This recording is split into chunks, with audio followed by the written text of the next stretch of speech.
Meus irmãos, boa tarde. Vamos iniciar a nossa reunião, nos preparando com a prece para nos harmonizarmos e depois ouvirmos a nossa irmã Sueli, que vai falar da doutrina dos Espíritos para nós. Senhor nosso Deus, Jesus Mestre amado, mais uma vez aqui nos encontramos em busca de um pouco mais de conhecimento que nos trará condição de trabalhar a harmonia, o equilíbrio e a paz em torno de nós. Quanto mais nós trabalharmos a sintonia do bem, mais certamente faremos o melhor possível, seremos melhores assistidos e também ajudaremos aqueles que em torno de nós se aproximam, encarnados ou desencarnados. Por isso, Senhor, essa doutrina que nos consola, mas também reforça em nós a responsabilidade de trabalhar a educação que ela nos passa, o conhecimento da reencarnação, que somos espíritos imortais e indestrutíveis. Por isso temos obrigações e responsabilidade de fazer o melhor possível nessa encarnação para, numa outra oportunidade, estarmos ocupando um corpo e vindo como espírito para ocupar também um lugar de não maior destaque, mas de melhores oportunidades de trabalho e socorro ao próximo. Que Deus nos acompanhe, nos auxilie através dos nossos anjos amigos e que nossa irmã Sueli, que fará a palestra, seja bem intuída e nós possamos todos nós, encarnados e desencarnados que aqui nos encontramos, aproveitar a tarde de hoje. Graças vos damos, que assim seja.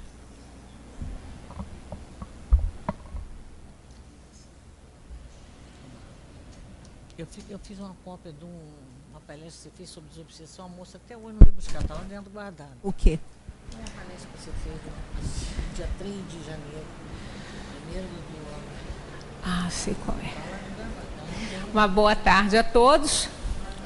Continuando a nossa oportunidade de aprendizado, aí estamos nós com essa bênção, né? Abençoados por esse momento que nos ajuda a crescer um pouquinho mais, a compreender um pouco mais sobre a vida, principalmente nessa última parte do Livro dos Espíritos, que trata da perfeição moral, que é tão difícil, né, de alcançar.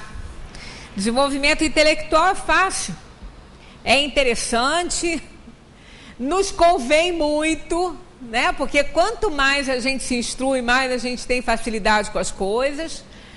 Então, e a própria vida, né, no dia a dia, nos cobra isso assim, mais diretamente para o nosso bem-estar, né?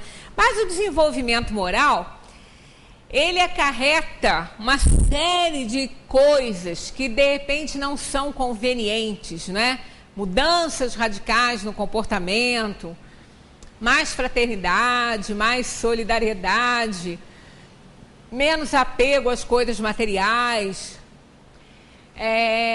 mais disponibilidade a ceder mesmo quando os nossos interesses são feridos, né? Então, o desenvolvimento moral realmente é muito difícil de alcançar, mesmo que a gente já saiba, porque ele decorre do intelectual. Então, a gente tem que aprender primeiro.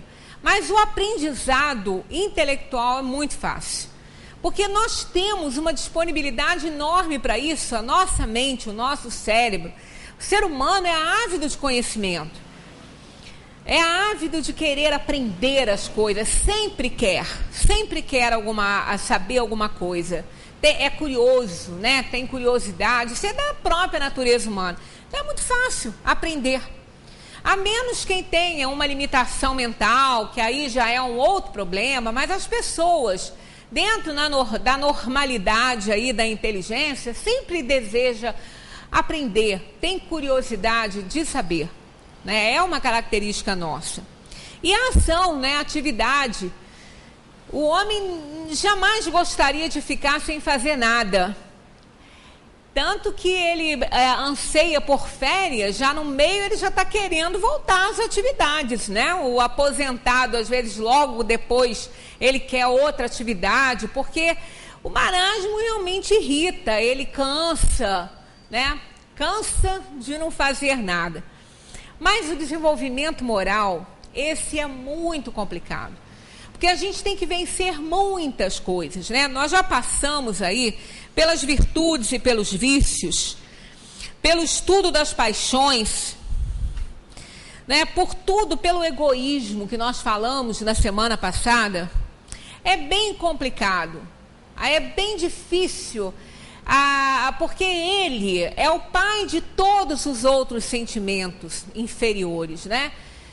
Portanto, cada um de nós que ainda pertence ao grupo dos espíritos inferiores tem um pouco, né? Como ele é o pai de todos, a gente pode não ter todos os filhos do egoísmo, mas tem alguma coisa, tem, e intensidades variáveis, né? Senão nós estaríamos na ordem dos espíritos perfeitos. Depois a gente vai ver aqui esse comentário de Kardec que eu pedi, que até vocês lessem em casa, a pergunta 917, que é muito bom. Ele faz um apanhado geral aqui dessa questão do egoísmo no ser, e é um comentário muito parecido com o que tem na última questão da lei do trabalho. Não é de se surpreender quando a gente vê as coisas acontecerem no mundo, atrocidades, maldades, indiferenças, desprezo e uma série de outras coisas. Não é de se alarmar, justamente por causa da ordem dos espíritos inferiores, da situação em que nós ainda nos encontramos. Então não é surpresa para ninguém isso. No capítulo 4 dessa faixa, desse livro aqui que nós estamos estudando, Kardec desenvolve os caracteres do homem de bem. Porque a gente fica pensando, bem, eu não faço maldade para ninguém, não tenho intenção de fazer maldade. Aí a gente acha que a gente é até bom, né? Porque a gente não tá no mundo procurando fazer maldade para ninguém, a gente até quer ajudar. Igual quando a gente fala sobre civilização, né? A gente acha que nós somos civilizados. Isso tudo depende do ponto de vista. Depende da maneira como a gente olha tudo isso. Como a gente considera uma civilização. Depende de ser ou não um homem de bem, o que a gente considera ser um homem de bem. Mas aí já começa a errar. Porque como nós somos inferiores ainda, nós não temos ainda a capacidade de alcançar as características de um homem de bem. Então, no nosso ponto de vista, no nosso entender, o homem de bem é aquele que procura seguir as coisas direitinho, está no trilho da obediência, não fazer mal a ninguém, né? Isso a gente acha que é um homem de bem. Mas na visão dos espíritos superiores, vai muito além disso. Civilização vai muito além do que nós estamos vivendo. Nós achamos os povos indígenas selvagens ainda, né? E achamos que somos civilizados com relação a eles. Também depende do ponto de vista. Porque nós fazemos coisas que eles não fazem para o bem comum, para o bem do planeta, para o bem da natureza, o respeito à hierarquia da tribo. Nós desrespeitamos isso. Então, em relação a o que nós chamamos de civilização, com o que nós chamamos de selvagens, os índios, porque eles moram na selva, moram no mato, isso não quer dizer nada.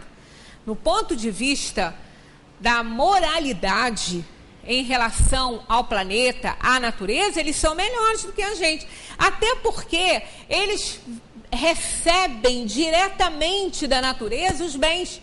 E eles sabem que se eles estragarem aquilo ali, eles não vão ter como viver, como comer. Nós não temos muito essa noção. Porque a gente vai lá no supermercado comprar. Alguém vai plantar, alguém vai colher, alguém vai transportar e às vezes até alguém vai comprar para a gente. Então a gente não tem ideia, não é, do que é destruir a natureza e ficar sem alimento, como eles têm, porque eles plantam, colhem e se alimentam. Enquanto eles cuidam dos mais velhos como sábios do grupo, da tribo, nós abandonamos, nós negligenciamos os mais velhos, colocamos para escanteio, como se eles não prestassem mais para a vida da gente, como se eles não tivessem acumulado experiências e conhecimentos durante toda uma vida, como se aquilo não tivesse valido a pena, valido nada.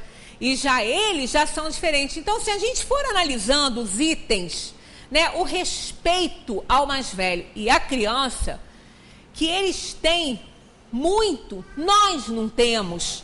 Nós desrespeitamos os mais velhos, assim como a gente desrespeita a criança. A gente não respeita a criança. A gente não dá a mínima. A gente ordena, manda fazer o que a gente manda e não o que a gente faz, e assim vai, não dá atenção, não cuida como deveria. Coloca na mão de outras pessoas para cuidarem, pessoas que às vezes têm menos conhecimento do que deveria para cuidar de uma criança. Então, realmente, isso que nós chamamos de civilização, esse homem de bem que está aí na nossa consciência de ser um homem de bem, não é não. Nós não moramos numa civilização completa, nós não somos homens de bem, e a gente vai ver nessa questão, né, eu até já falei aqui uma vez, que eu assisti uma entrevista, eu gosto muito da filosofia indígena, do que eles fazem, de como eles vivem. Eles têm uma sensibilidade que a gente não tem, né? É algo assim muito interessante mesmo, né? Uma sabedoria que eles têm. Até foi feito um estudo, porque agora, de uns tempos para cá, voltou-se os olhos para o reino dos vegetais por causa de alguns fenômenos acontecidos. Daí viram que as plantas têm sensibilidade, que as plantas podem absorver a energia, que se colocar lá uma música lenta e boa, uma música clássica, em uma estufa, as plantas crescem bonitas, num pomar, e já em outra situação, um rock pesado, e pessoas que não tratam direito, que não têm uma boa energia, as plantas definham, não crescem. Então agora não, de uns tempos para cá estão fazendo isso, coisa que eles usam, aqueles que a gente chama de selvagens, já sabem há muito tempo. Aí um grupo de especialistas, de botânicos, foi visitar, foi pesquisar, aprender, na verdade, com eles sobre isso. Aí eles foram cortar uma árvore para fazer um tótem. Aí o grupo de pesquisadores foi junto, né? Não é qualquer um que corta, é uma pessoa importante dentro da tribo. Não é qualquer um que vai botar a mão na árvore para cortar, eles não admitem isso, é alguém que sabe, que conhece, a natureza. Então eles passearam pela região para escolher a árvore que seria cortada, para fazer o tótem. Ele escolheu a árvore, viu que era, indicou para os cientistas que era aquela ali que seria cortada. Ele voltou um pouco antes, aquela ficou lá, ele um pouco antes na árvore que estava mais para perto deles, ele conversou com a árvore, disse que ela seria cortada para que ela pudesse ser muito importante, que ela seria o altar, que ela teria uma função importantíssima na tribo. Então, ele fez isso e, feito isso, ele foi e cortou a outra. Aí os pesquisadores não entenderam nada. Já não entenderam quando ele conversou com ela e disse que ela seria algo muito importante. E depois ele cortou a outra. Aí, ele depois explicou, ele falou assim, quando você diz para uma árvore, para um vegetal, que ele vai ser cortado, que ele vai ser morto, ali, morto ele não ia, porque ele ia crescer, porque eles iam cortar, ela ia crescer, mas que ele vai ser mutilado, pelo menos, ele leva tanto susto, ele tem a energia, por mais que a gente emita uma boa energia, causa tantas coisas difíceis para aquele vegetal aceitar e aquilo tudo, que há uma conexão entre os vegetais e ele manda como que uma comunicação, que eles não sabem explicar como, para as árvores que estão em volta e elas desmaiam. Todas desmaiam. E assim, ela, ao ser cortada, ela não sente nada. Aquela que recebeu o recado, ela não desmaia, ela manda o recado para as que estão em volta. E as outras que vão desmaiar. Elas vão ficar insensíveis para uma autodefesa. E depois eles fizeram, levando todo esse conhecimento, eles fizeram experiências em laboratório. Exatamente como aquele chefe da tribo indicou, eles fizeram experiências no laboratório. Ligaram as plantas a sensores, tipo detector de mentira, que quando a pessoa mente, capta uma energia. Eles ligaram as plantas a um aparelho e fizeram a mesma coisa que foi feito lá no ambiente deles, lá na selva. E eles constataram, quando eles falaram para a planta que ela ia ser morta, que eles iam triturá-la, ela deu uma interferência enorme nos aparelhos. As outras começaram e não continuaram. E aquela não, aquela continuou. Então ela não foi morta, ela não foi massacrada. Mas ela achando que ia ser, isso tudo é a nossa linguagem, não é? Ela não estava achando nada, que ela não tem inteligência. Na nossa linguagem, ela captou uma energia que poderia ser nociva para ela. Então, o aparelho ficou o tempo todo acusando uma reação da planta, enquanto que as outras que estavam ao redor dela, nenhuma acusou interferência no aparelho. Começou e parou. Então, eles tiveram a certeza do que aquele índio falou para eles. Quer dizer, eles têm esse conhecimento intuitivo. Então, dizer que a nossa civilização e que a deles é selva e que eles são selvagens, isso é uma bobagem que a gente fala. Porque o conhecimento intuitivo deles é impressionante, né? É incrível. E isso leva a um respeito enorme. E eles acabam se desenvolvendo moralmente para o que eles necessitam na tribo. É uma organização perfeita, a deles. Um respeito ao próximo, coisa que, na verdade, a gente ainda não alcançou, por causa do que a gente já viu lá, das paixões todas, né, do egoísmo que gera todas as inferioridades, e aí vai. Então, Kardec questionou os espíritos sobre a questão do homem de bem. O que é ser um homem de bem? Kardec perguntou assim: por que sinais se pode reconhecer no homem o progresso real que deve elevar o seu espírito na hierarquia espírita? Eles respondem: o espírito prova a sua elevação quando todos os atos da sua vida corpórea constituem a prática da lei de Deus e quando compreende por antecipação a vida espiritual. Né? Por aí, a gente já percebe que nós ainda não alcançamos isso aqui no planeta. A maioria dos espíritos no planeta Terra ainda não alcançou essa elevação. Não é? Nós ainda não fazemos da lei de Deus uma prática constante na nossa vida. Nós fazemos, mas não em todas as nossas atividades, que aí a gente já não estaria nesse plano aqui de provação e expiação. Kardec faz, então, um apanhado aqui dessas características. Ó.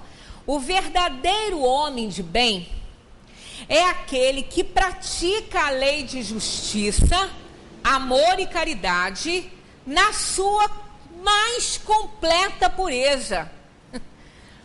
Tá vendo? Olha, eu adoro essas colocações deles, né, que fazendo aquela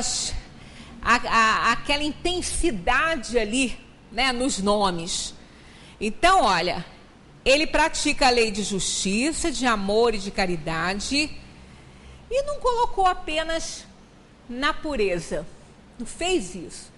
ele usou outras palavras para intensificar esse substantivo aí, pureza, né? Olha só, na sua mais completa pureza.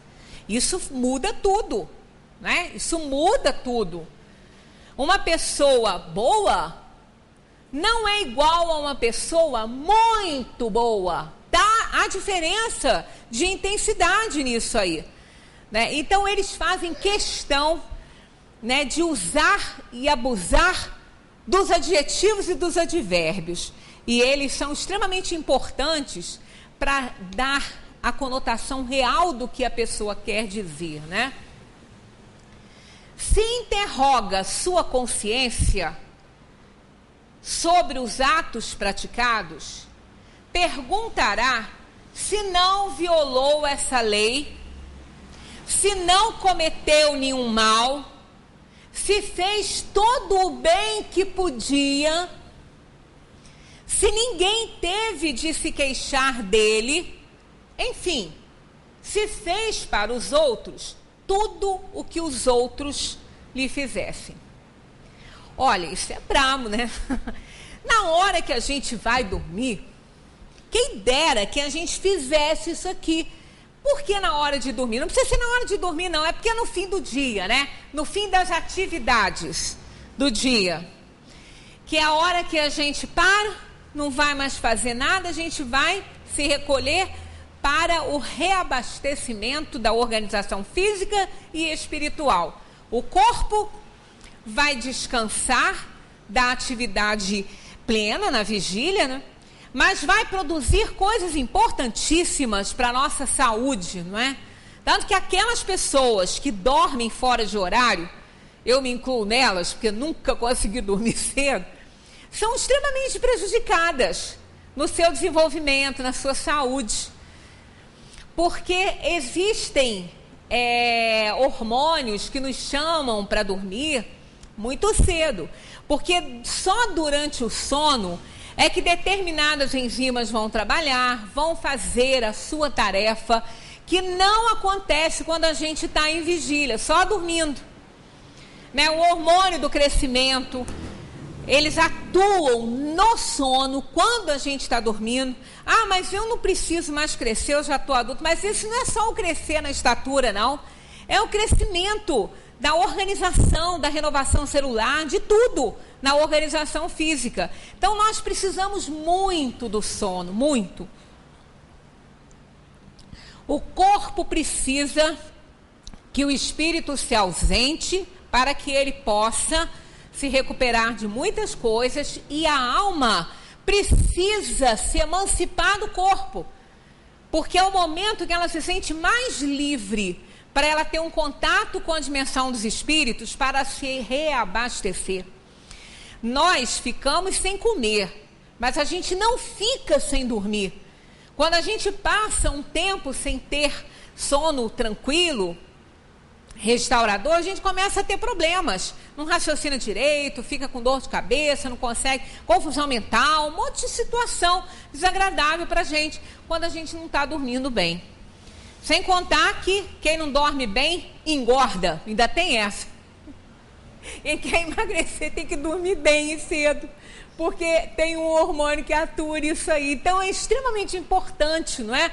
O descanso ali, para que a gente possa dormir. Então, nessa hora que a nossa atividade vai parar e que nós vamos entregarmos-nos ao sono do corpo e às orientações dos espíritos na emancipação da alma, antes disso, se a gente fizesse isso aqui, olha, a gente ia errar muito menos. Mas olha só, para isso aqui, a gente tem que querer mudar. Porque, olha só, vou repetir, olha aqui. Se interroga a sua consciência sobre os atos praticados, quer dizer, vamos fazer um balanço do dia, o que eu fiz durante o dia, com quem eu conversei, como agi, como tratei, né, como deveria ter tratado. Então a gente tem que querer saber o que fez de certo e de errado. De certo a gente até acha que fez tudo, né? Mas a gente tem que querer saber onde errou. Aí tá lá, ó. Perguntará se não violou essa lei, a lei de Deus. Se não cometeu nenhum mal, a gente tem que querer saber isso. Se fez todo o bem que podia, se ninguém teve de se queixar dele, enfim, se fez para os outros tudo que os outros, né, que queria que os outros lhe fizessem. Então isso aqui é assim de um valor enorme para nos ajudar ao despertar para um novo dia, agir melhor. Até porque quando o espírito se emancipa do corpo com essa intenção aqui de querer acertar, de querer reconhecer e reparar o mal que fez, ele vai receber na sua emancipação do corpo orientações dos espíritos para ele poder no dia seguinte agir melhor, consertar o que não foi bom, o que não foi bem feito, fazer o que devia ter feito, voltar para o trilho da obediência. Então, quando a gente adormece com essa intenção, nós vamos ser cercados de bons espíritos que vão nos auxiliar a cada vez acertar mais. Então, isso é uma prática muito boa, mas é difícil às vezes de fazer, né? Às vezes a gente já acaba a atividade, na hora que senta para dormir, senta na cama e já cai dormindo, nem se ajeita, de tanto sono que dá, de tão cansado que está, porque a vida está muito corrida, né, ultimamente. Mas se a gente tivesse um tempinho para isso aqui, seria muito bom. Ele continua, ó, o homem possuído pelo sentimento de amor e de caridade ao próximo, faz o bem pelo bem, sem esperança de recompensa, e sacrifica o seu interesse pela justiça. Olha, isso é uma das características do homem de bem. Por isso que eu estou falei no início, que a gente considera um homem de bem aquele que não faz o mal, mas não é só isso.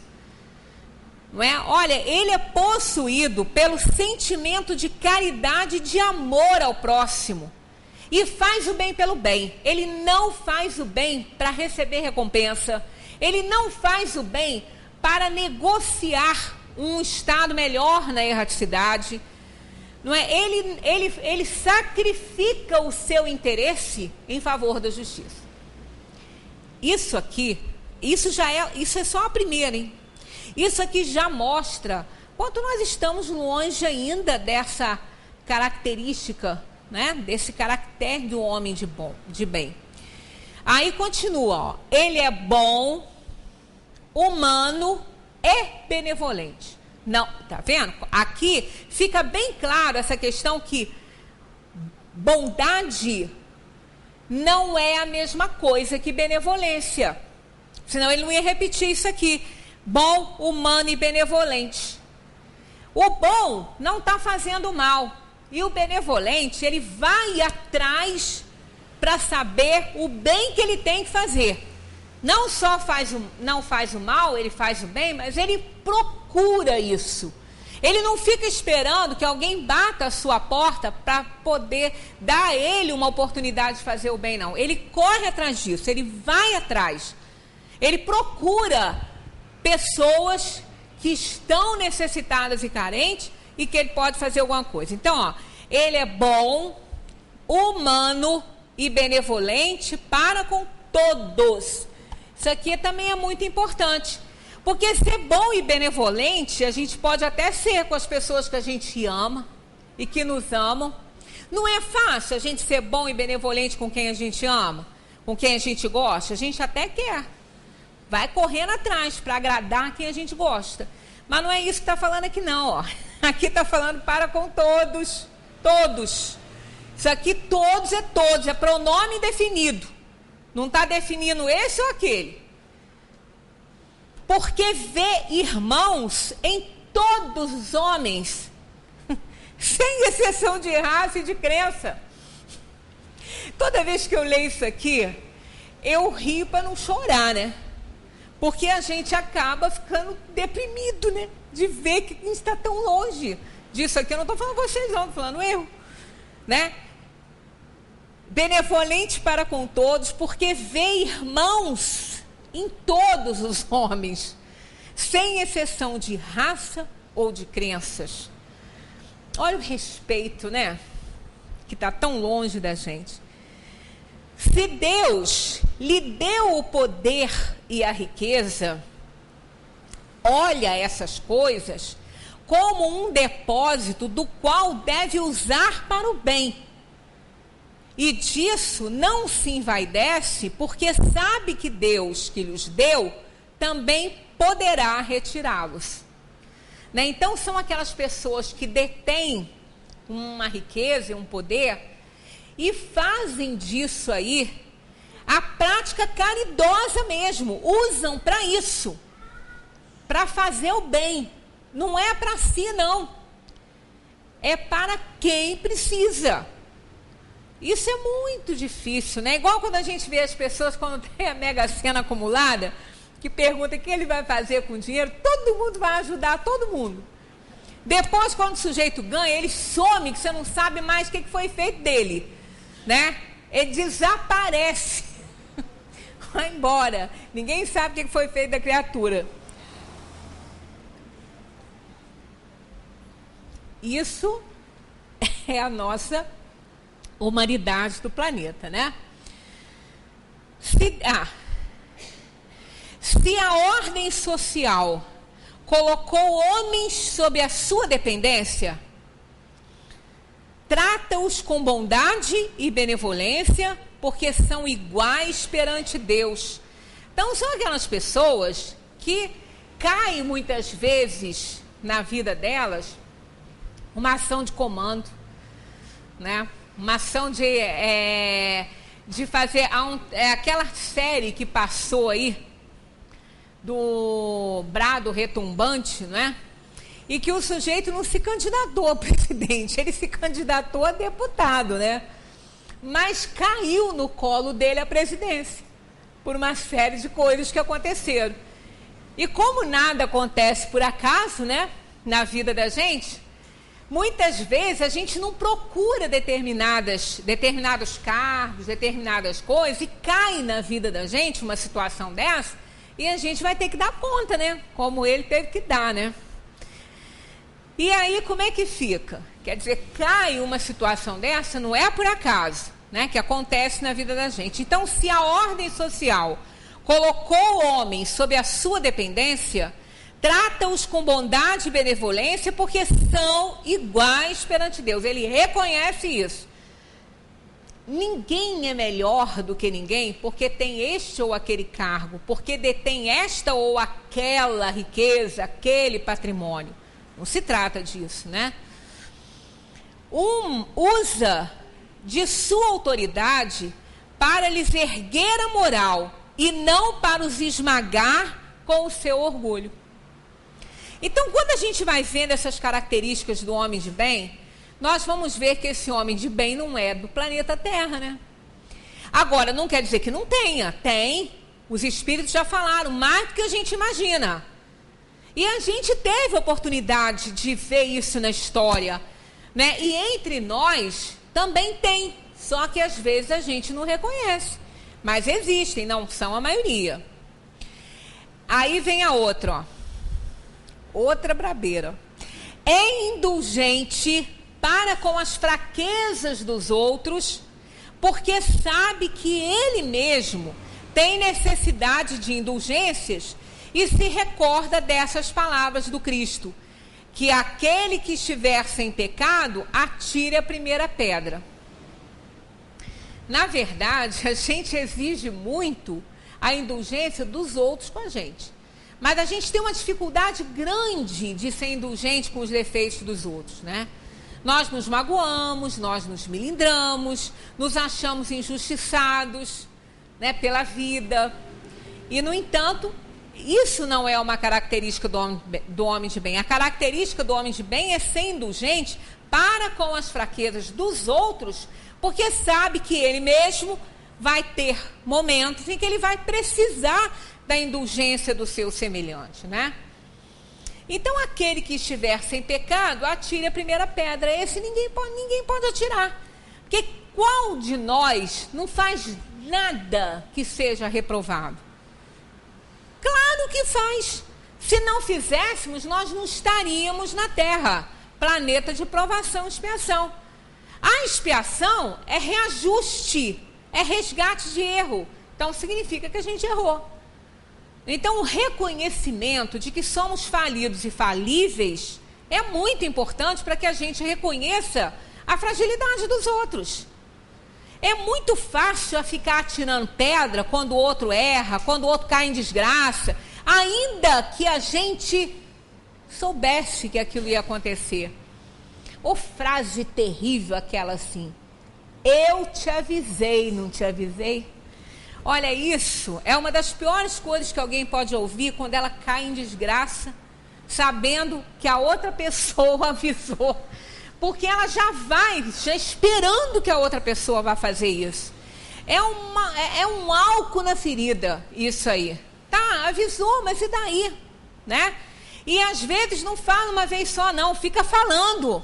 Eu te avisei, em cada consequência daquele erro, eu te avisei, você não ouviu. Olha, ninguém precisa de uma pessoa dessa por perto. Né? Ninguém precisa disso. Isso aí, se é uma pessoa que nos ama, a gente vai até achar que é o contrário, né? Porque Deus que nos livre de uma criatura atormentando a gente no erro, né? Não é vingativo. É o outro item, ó. Não é vingativo. A exemplo de Jesus, perdoa as ofensas para não se lembrar senão dos benefícios, porque sabe que lhe será perdoado assim como tiver perdoado. Olha, essa daqui então, se a gente se achava até agora, aqui a gente está, né? Porque perdoar é uma coisa muito difícil. A gente pode, assim, já no caminho da obediência, tentando acertar, perdoar uma coisa ou outra, mas não 70 vezes 7, como Jesus falou. Porque perguntaram a ele quantas vezes ele deveria perdoar. Aí ele falou 70 vezes 7. Se fizermos a conta, a gente vai achar até que é fácil, né?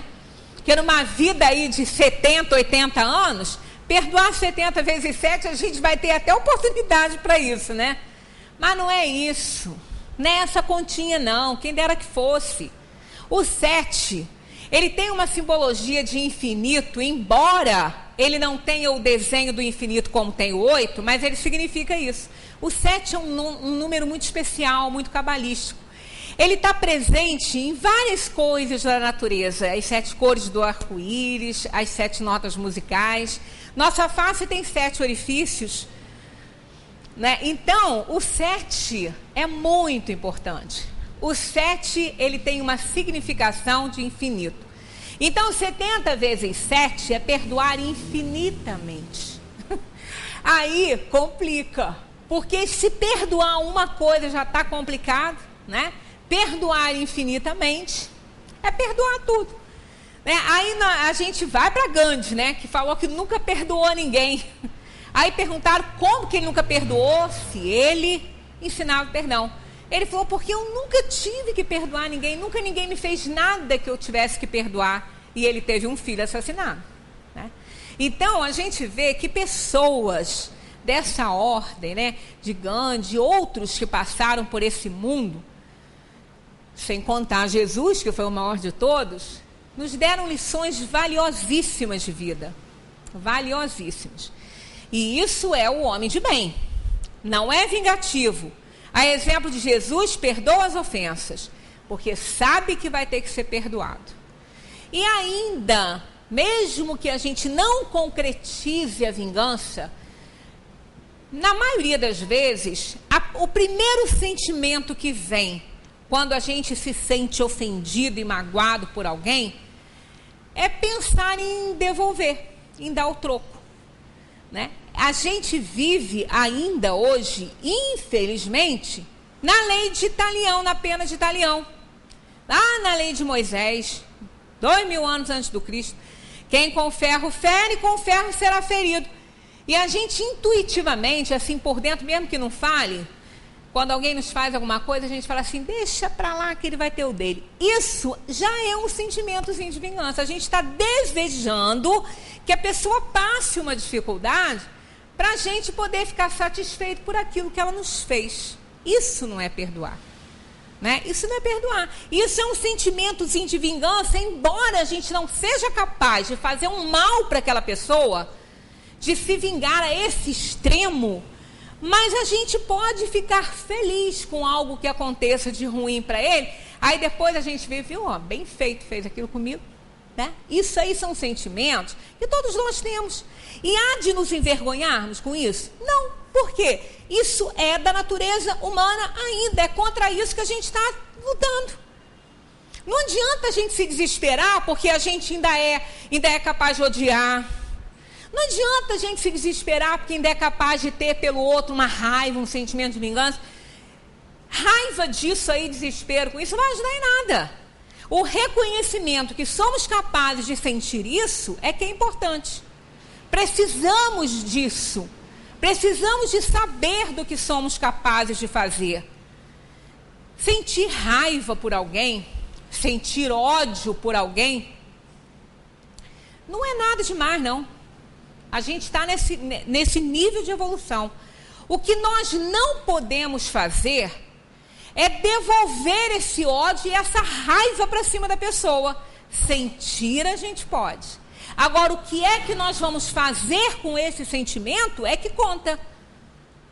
Nós não podemos devolver isso para a pessoa. A gente não pode desejar mal para aquela pessoa. Agora, ainda se magoar e sentir isso, a gente até pode.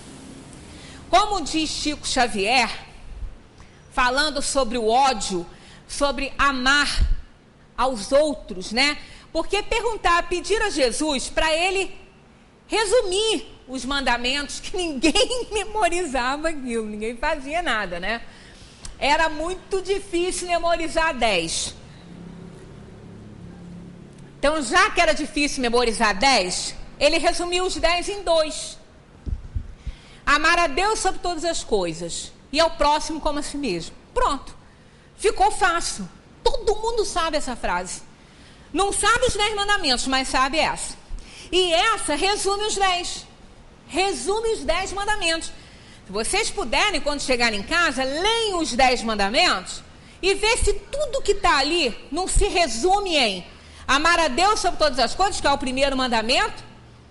E depois, tudo aquilo, não matarás, não cobiçarás, não julgarás, tudo isso está em amar o próximo como a si mesmo. Está tudo ali dentro. Aí, comentando essa frase, não é? Que é a natureza do amor e tudo, aquele que sente ódio, quando Chico Xavier comentou isso, o ódio não é ausência de amor. Todo mundo ama. O ódio não é ausência de amor. Segundo ele, é o amor enfermo. E quando é que o amor se enferma? Né? Quando é que ele adoece? Quando nós deixamos de respeitar o próximo, de fazer as coisas boas, de ser benevolente, de ser bom. Aí esse amor fica enfermo. Não é um amor saudável. Aquele amor que cobra, aquele amor que é possessivo. Não é? Esse amor é doente, ele é enfermo. E todas as vezes que a gente falta o respeito com alguém, nós estamos sentindo um amor doente por essa pessoa, né? Seja onde for, no relacionamento entre pessoas, entre profissionais, entre vizinhos, entre companheiros, né, de vida, marido e mulher, pais e filhos, irmãos, tudo isso. Então, o ódio, segundo o Chico, e está muito certo, não é ausência de amor, não. É o amor enfermo. Né? Aquele amor que está doente, que precisa ser tratado. Por isso é que nós temos que dar a maior atenção aos nossos sentimentos, ao que a gente está passando para os nossos irmãos. Aí, enfim, está aqui. Respeita nos seus semelhantes todos os direitos, não são os direitos, ó, são todos os direitos decorrentes da lei natural, como desejaria que respeitassem os seus. Isso é o homem de bem. Isso aí são características do homem de bem. Então, quando a gente às vezes fala nisso, que a nossa sociedade deveria ser composta de homens de bem, deveria mesmo. Se fosse, não seria um planeta de provação e expiação. É para lá que a gente está caminhando. Mas a nossa humanidade terrestre não é composta de homens de bem. Haja visto o que está acontecendo no mundo e a gente está observando e vendo.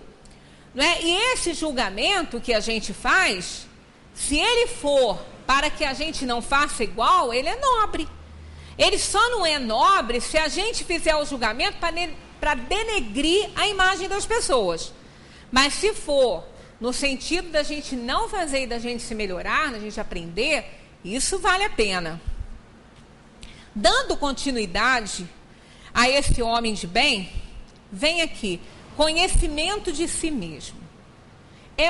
Isso aqui talvez seja assim fundamental para a evolução. Qual o meio prático mais eficaz para se melhorar nesta vida e resistir ao arrastamento do mal? Porque a gente já passou por outras abordagens dos espíritos sobre arrastamentos no mal, e eles falaram, os arrastamentos vão existir sempre, eles existem, mas eles nunca são impossíveis. Nunca são arrastamentos impossíveis de resistir. Eles nunca são irresistíveis. Sempre a gente pode resistir a um arrastamento ao mal. Então, aqui diz, um sábio da antiguidade vos disse, conhece-te a ti mesmo. Sócrates usava muito isso, mas não é dele essa frase. Essa frase vem de 400 anos antes do Cristo, do oráculo de Delfos. Mas ele fazia parte disso tudo também, né? Que ele ensinava a pluralidade das existências. Quando disseram para ele que ele ia beber veneno, e a mulher dele foi falar, mas Sócrates, você não pode beber isso, Sócrates. Você vai morrer. Ele falou, vocês também vão. Todos vão morrer, materialmente falando.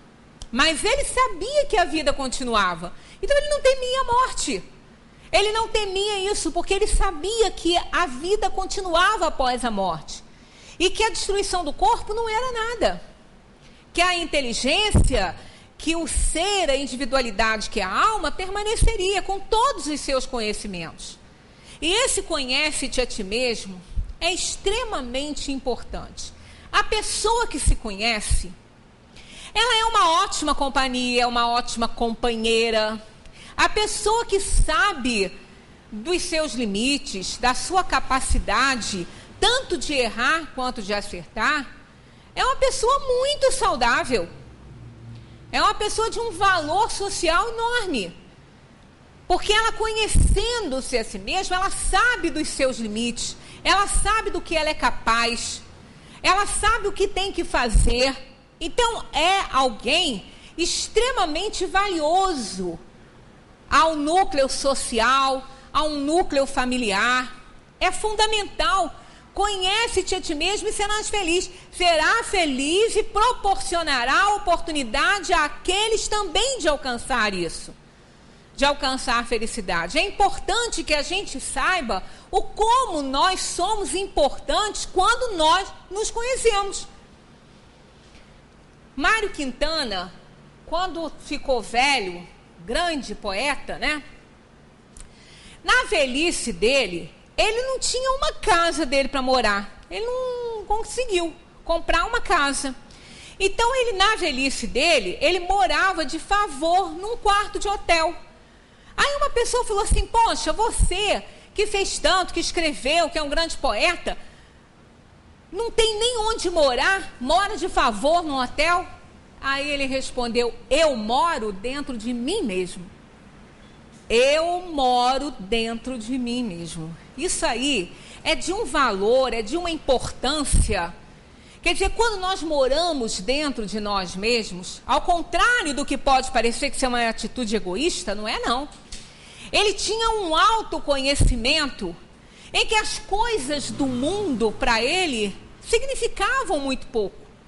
O que, na verdade, significava para ele era a sua palavra, era o seu pensamento, era o seu conhecimento, a sua poesia. Isso significava. Porque isso é o que ia ficar. E é o que ficou. É o que ficou. Mário Quintana era um gênio, né? É o que ficou. É o que ele deixou, a reputação de poesia, de sabedoria. Então, ele quando respondeu isso, eu moro dentro de mim mesmo, ele se conhecia, né? Então, ele foi feliz e fez outras e continua fazendo, porque poesia só traz felicidade e alegria, né? Então, realmente é uma pessoa grande. Por isso, esse autoconhecimento é fundamental para a nossa felicidade. Compreendemos toda a sabedoria dessa máxima, mas a dificuldade está precisamente em se conhecer a si próprio. Qual o meio de se chegar a isso? Aí é que está. A gente sabe o que tem que fazer, né? Não, quer dizer, o que tem que alcançar, mas como chegar lá? É como aquele que vai viajar de carro, não tem GPS, mesmo que tenha, às vezes não consegue, porque GPS também não é infalível, não. Aí ele fica pensando assim, por onde que eu vou? Como que eu chego lá? Que estrada tomar? Que caminho é o mais fácil? Né? Que caminho eu devo seguir? Fica aquela coisa para poder alcançar o objetivo de chegar em determinado lugar, em determinada cidade. Nós também. Nós estamos viajando pela Terra. A Terra é uma grande nave. E nós estamos nela. E a gente tem que chegar em algum lugar. E a Terra, o objetivo dela é nos conduzir ao bem. Mas como chegar até lá? Como viajar por essa Terra? Por onde andar? O que fazer? Né? Então é a pergunta que Kardec fez. Aí eles respondem aquilo que todo mundo já sabe. Por isso que às vezes, quando eu vim para cá fazer uma palestra, que eu trago uma palestra que eu já fiz, eu fico pensando, mas será que eu devo levar? Poxa, todo mundo já ouviu isso. Aí, quando eu vou ler a palestra, eu digo assim, eu organizei, eu fiz, e eu escrevi, li e falei. E não sabia que estava isso tudo aqui. Então, é aquela história, todo mundo sabe. Mas a gente vai colocando assim, como se o nosso cérebro fosse um armário cheio de gavetinhas, muito cheio de gavetinhas. E a gente vai enfiando naquelas gavetinhas, vai fechando o que não nos interessa. E deixa nas prateleirinhas, sem gavetas e portas, o que interessa, para a gente estar sempre ali olhando. E não é a coisa mais indicada, né? Aí olha o que eles respondem. Fazei, deixa eu ver quem é que fala isso, Santo Agostinho. Embora Santo Agostinho falou muito mal das mulheres, mas eu gosto de Santo Agostinho, né? Ele falou umas bobagens sobre a mulher, eu tenho até escrito lá em casa, mas tudo bem. Hoje ele não falaria mais isso, tenho certeza. Mesmo porque ele deve ter encarnado em corpo feminino, né? Por que não? Se eu estou, por que ele não ia estar, né? Então vamos lá, olha só. Fazei o que eu fazia quando vivia na terra.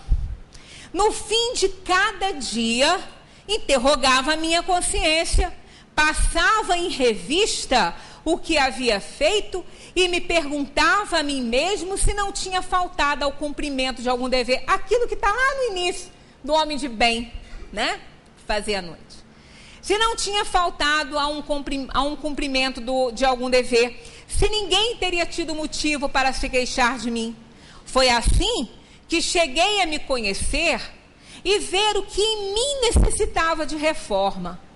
Aquele que todas as noites lembrasse todas as suas ações do dia e se perguntasse o que fez de bem ou de mal, pedindo a Deus e ao seu anjo guardião que o esclarecessem, adquiriria uma grande força para se aperfeiçoar, porque acreditai-me, Deus o assistirá. Formulai, portanto, as vossas perguntas, indagai o que fizestes e com que fito agistes em determinada circunstância, se fizestes alguma coisa que censuraria nos outros, se praticasses uma ação que não ousarias confessar. Perguntai ainda isto: se aprovesse a Deus chamar-me nesse momento, ao entrar no mundo dos espíritos, onde nada é oculto, Teria eu de temer o olhar de alguém?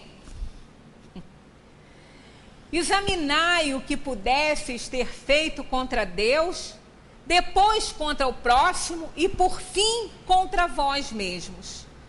As respostas serão motivo de repouso para a vossa consciência ou indicarão um mal que deve ser curado. Tem muita coisa ainda para cá. Só quando a gente quer saber que a gente consegue saber. A coisa pode estar aqui, ó, na nossa frente, mas se a gente não quiser ver, a gente não vê. Alguém pode estar falando em alto e bom som e a gente não ouvir. Porque a gente só ouve o que quer, só vê o que quer, só entende o que lhe convém. De resto, ó, vai para lá. O outro, às vezes, gasta energia e, às vezes, não entra no ouvido para sair do outro, não, nem entra. Passa por fora. Né? Então, é isso que a gente tem que fazer, ter vontade, querer saber.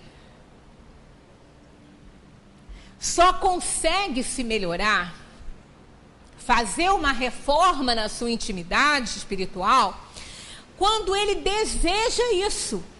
Porque se ele não desejar, ele não vai enxergar, vai achar que está certo, que está tudo bem, não quer saber, não quer perguntar nada. Não quer perguntar para o outro, que dirá para a sua própria consciência, que ele sabe que vai lhe responder a verdade. A nossa consciência responde a verdade. Porque nós não somos bonzinhos ainda, não somos homens de bem, mas a nossa inteligência, ela está muito mais desenvolvida que a nossa moralidade. Muito mais. Os espíritos encarnados na Terra, a humanidade terrestre, é bem desenvolvida intelectualmente. Não é tanto quanto deveria, mas é bem desenvolvida. A maioria sabe muito bem o que é certo e o que é errado. Já sabe, tem condição para isso.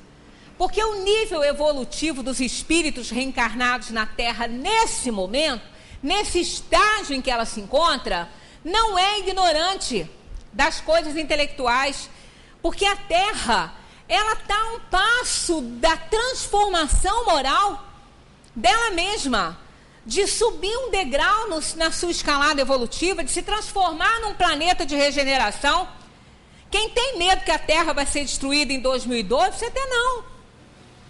Ela vai ser transformada, não num dia especial, ela está sendo há muito tempo. Desde que a codificação foi escrita, que está lá na Gênesis, procura lá, final dos tempos, lá em 1800 e pouco. Então ela está sendo transformada. Ela está se transformando, dando troco para a gente, se revoltando, né? Se revoltando na nossa concepção. Mas ela está dando o retorno. Ela está respondendo naturalmente a tudo que tem sido feito com ela. Né? E se houver transformações mais ostensivas, que seja, foi o que nós procuramos. Mas isso não significa destruição. Significa transformação.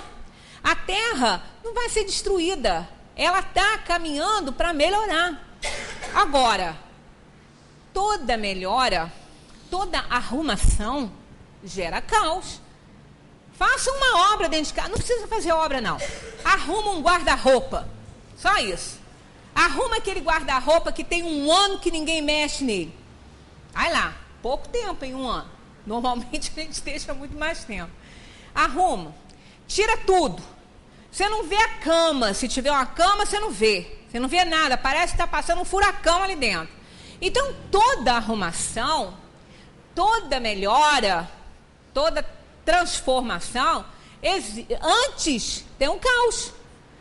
Exige uma série de atitudes da gente para consertar aquilo ali. Aí, depois disso tudo, quando a gente arruma um guarda-roupa, se a intenção foi arrumar, foi desocupar, ninguém vai limpar e botar tudo lá para dentro de novo. Primeiro que não entra. Não dá. né? Não dá. A gente tira tudo, depois na hora de botar, não acha lugar. Não dá aquilo tudo, né? Mas ninguém vai fazer isso. Se a intenção foi arrumar, o que a gente faz? Vê o que usa, o que ainda precisa, arruma um cantinho, o que tiver com defeito a roupinha vai consertar, ou para usar ou para doar. E assim a gente separa a roupinha que vai entrar, separa a roupinha que vai doar, separa a roupinha que vai consertar, separa tudo. É exatamente isso que a terra está fazendo. Lembram da parábola separação do joio e do trigo, do bode das ovelhas? É isso. É a separação. Então, a terra, sofrendo as transformações necessárias, dará oportunidade a cada um de nós que aqui está de ser mais voltado ao bem, mais solidário. E a gente acaba, por força das circunstâncias, sendo. Porque se o vizinho ficou com dificuldade e a gente não está, a gente abre as portas para ele. Se a casa dele caiu e a nossa não, a gente bota ele para dentro da nossa casa. Isso já nos impõe uma mudança, né? Impõe uma... Mesmo que a gente não queira, mesmo que a gente não queira fazer isso, a gente se vê obrigado a fazer isso, né? Porque a gente, se colocar um pouquinho na posição do outro, a gente gostaria que alguém fizesse isso com a gente, que não nos deixasse ao relento, né? Então isso vai impondo uma transformação, vai impondo uma solidariedade, uma ajuda. Então o caos, as transformações, o mal que a gente pensa ser um mal, ele tem o objetivo nisso aí, de fazer que a gente compreenda que nós não podemos ficar sozinhos. Tom Jobim falou, né? Fundamental é não estar sozinho. Ninguém consegue ser feliz sozinho. Ele escreveu isso. Porque nós precisamos das pessoas e as pessoas precisam da gente, né? Sozinho a gente não é ninguém nessa vida, né? Então é importante que a gente reconheça isso e tente fazer um trabalho de autoconhecimento para conhecer as próprias limitações, o que sabe, o que deve aprender. Nossa hora já se esgotou, não vai dar para a gente ler o resto, mas não deixem de ler, não. Eu só vou ler o comentário de Kardec, porque o que Santo Agostinho escreveu depois disso, em resposta a essa 919, na próxima terça a gente pode até comentar, mas dê uma lida em casa. Mas Kardec encerra assim: muitas faltas que cometemos nos passam despercebidas. Se com efeito, seguindo o conselho de Santo Agostinho, interrogássemos mais frequentemente a nossa consciência, veríamos quantas vezes falimos sem disso nos apercebermos, por não perscrutarmos a natureza e o móvel dos nossos atos. A forma interrogativa tem alguma coisa de mais preciso do que uma máxima que, em geral, não aplicamos a nós mesmos. Ela exige respostas categóricas por um sim ou um não, que nos deixam não deixam lugar a alternativas. Respostas que são como tantos argumentos pessoais, pela soma das quais podemos computar a soma do bem e do mal que existe em nós. Quando fazemos uma pergunta, queremos uma resposta objetiva. E quando a pessoa não dá, a gente fica assim: ô fulano, por favor, responde o que eu perguntei. É sim ou não? Né? Pois é. Então, quando a gente pergunta para a consciência, ela não dá volta, não. Ela diz sim ou não. Aí que tá. Se perguntar, tem que querer ouvir a resposta. Porque às vezes pode doer e fazer chorar. Consciência é igual a cebola. Se for descascando para chegar no centro, vai chorar, né? Consciência é assim também. Às vezes faz chorar. Mas o choro já é o primeiro passo para o sorriso, né? Porque aquele que chora vai sorrir, porque como tudo que sobe e desce, a noite segue o dia, ao choro segue o sorriso. Então, se a gente chora porque errou, entendeu que errou, vai acertar para depois sorrir. Muita paz para todos. Continuemos estudando a doutrina dos espíritos, que é essa maravilha que a gente vê. Muita paz.